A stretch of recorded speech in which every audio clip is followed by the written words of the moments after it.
Well, good evening, everyone. Welcome to the basement shop. Man, it is cold outside today.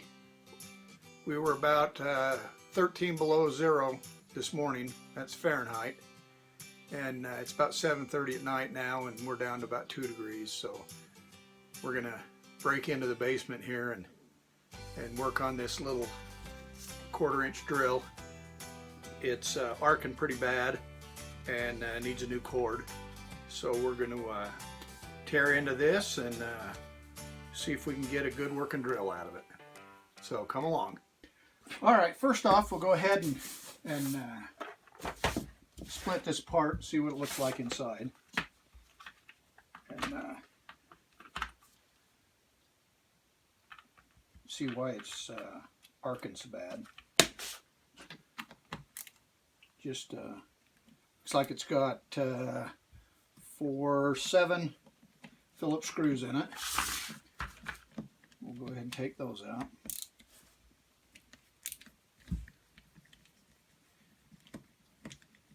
I looked on the internet, and the company that made this, Portable Electric Tool Company, was started in 1951. And the only information I could find on it was through the Vintage Machinery. Had a little blip on it there in the internet. Said that the drills were made under the model Toolcraft, but this one is a Shopcraft, and this is a Shopmate. Didn't happen to mention the Shopmate model, but it said that they one time made drills for Sears and Roebuck. They didn't say it was under the Craftsman name, but it was under the Sears name.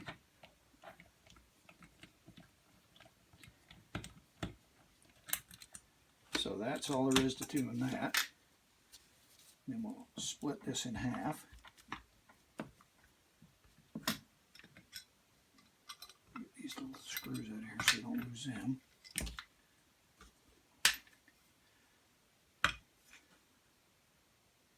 Okay.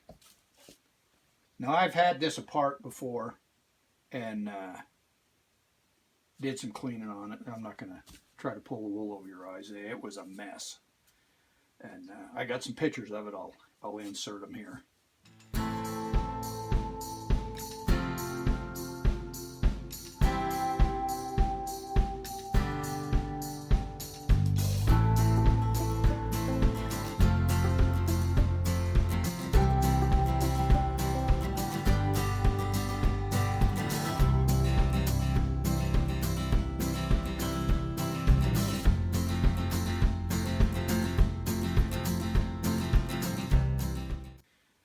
But I've cleaned all the grease out of it, cleaned the cases in kerosene or diesel fuel, either one works really good.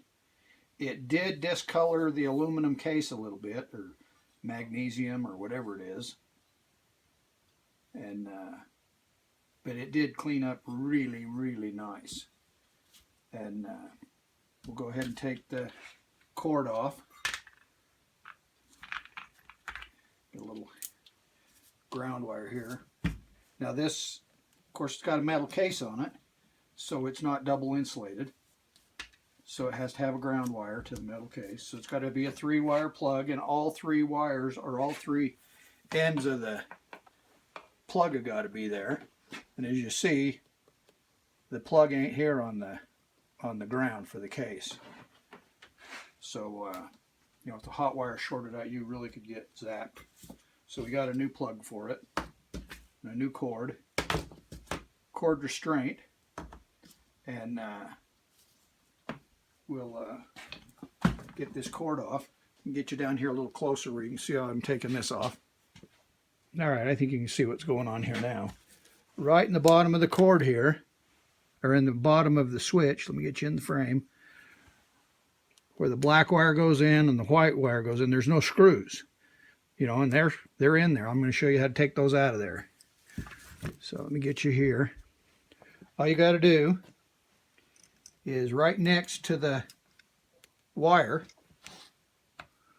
there's another little hole right there. You just stick an awl in, a little sharp, and pull the wire out. Just like that. Do something smooth so that little cleat can't grab it. Do the same thing with the other wire. Stick it in that hole, and then go ahead and pull the wire out. See, they're all tinned, nice. So that gets rid of the cord. Okay, now while I got you down here close to the drill, if you look right here, on most drills, right there, there's kind of a little clamping mechanism to clamp the cord in. See, there's no clamping mechanism. And on the cord restraint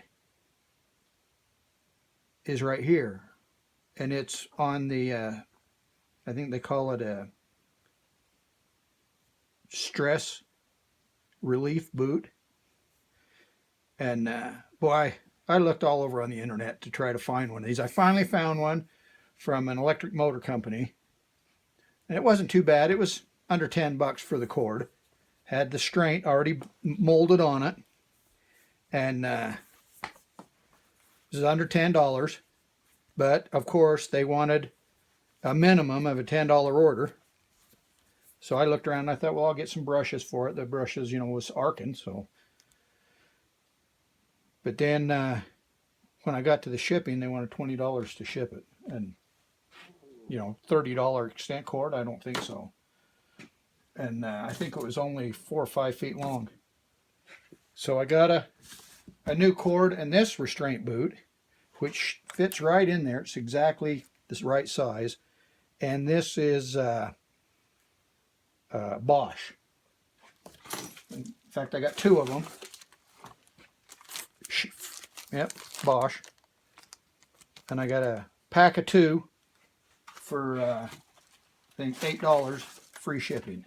So that's what we're going to do. We're going to just kind of glue that right on that cord like that. Fits perfect.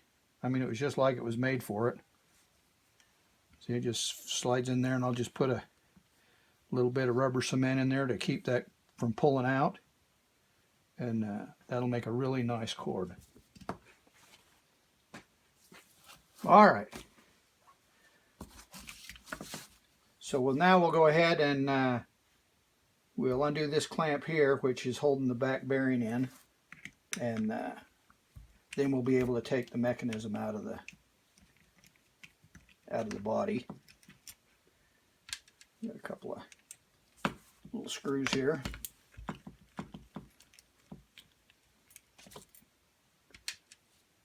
Got a little clip there. Okay, and the brushes are right here. We'll just be careful. They're just kind of held in there by the friction. And little spring. And my hand, they're so tiny I can't hardly get a hold of them. But there's the brushes. And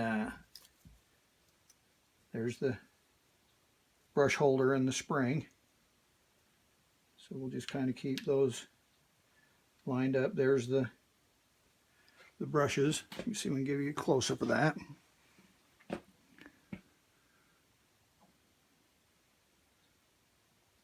So there it is. There's 2 of them.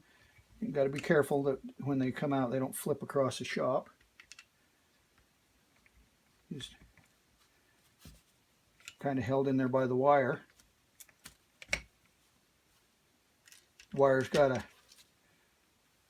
little hole at the end of the brush, just sets in there. It's not screwed on or anything. All right, get the brush holder over here in our tray. So here's the workings of it. Comes right up. So we'll set that out. Like I say, I cleaned all this out This was all packed with crusty old grease and sawdust and well, you saw the pictures of it. You can see what it was. So set those off. And this was just solid sawdust too. And I just, like I say, I just took it all apart. Got nice, really nice bronze bushings. No wear. Hard, you know, I just don't see any really excessive wear on the inside. It's had a lot of work done to it. I think they was using the wrong kind of chuck, or chuck key, because the chuck key hole is all egg shaped. But there's we got these little bearing little gasket here that fitting up next to the brush case or brush face. So we'll pull those off so they don't fall off. We'll pull I guess that's the field. In an alternator it's a field. So there's that. And it looks good. Doesn't look like it's got hot at all. I didn't wash this. I just wiped it off really good because I didn't know if the kerosene would mess with the coating on these wires. Okay, and here's the gear reductor for the motor. We'll just slide that out of here. Little washer there. A little spring washer and a spacer. So there's the inside of the motor. I think I'll touch these up a little bit with some real fine emery paper or something. But the fan was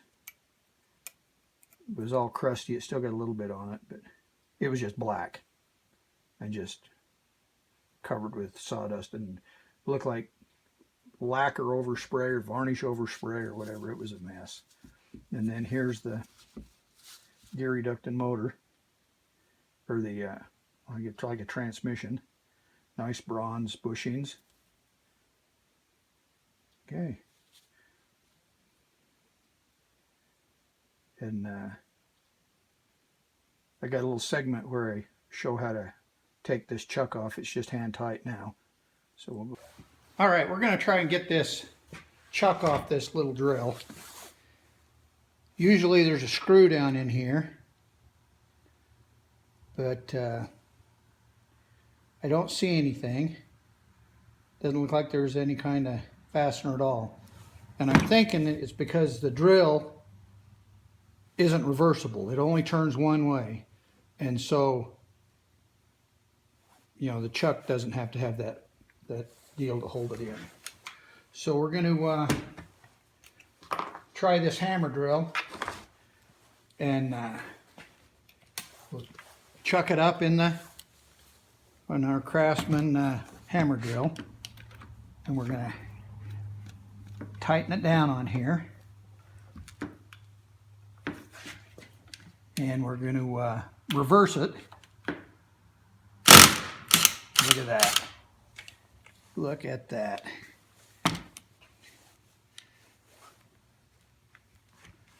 Well, that come off pretty dang slick. All right. There we go. Now I'll see if there's something I can get the rust off of that. I saw a deal on Double Wide 6 channel where he used, I think it was muriatic acid, and soaked it for an hour or so. Take that surface rust off of there. So that works out pretty slick.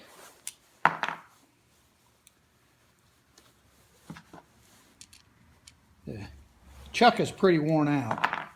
I don't know if you can see the holes there. They're kind of oblonged.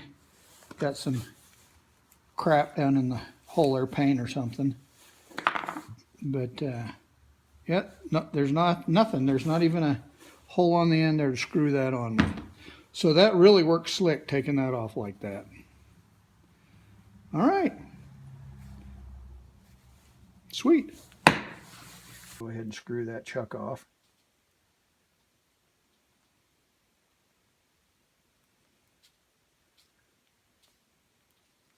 It just screws off. Let me get that last bearing off of there. So that's it. completely disassembled. Don't need to take the switch apart. So that's how we'll kind of wipe everything down again. It's been a couple of weeks. It took about a week and a half for the restraint boot to come in. But other than that, that's about all I had to order on this one. I checked on Jacob's website, and new chuck is about $30, quarter-inch chuck.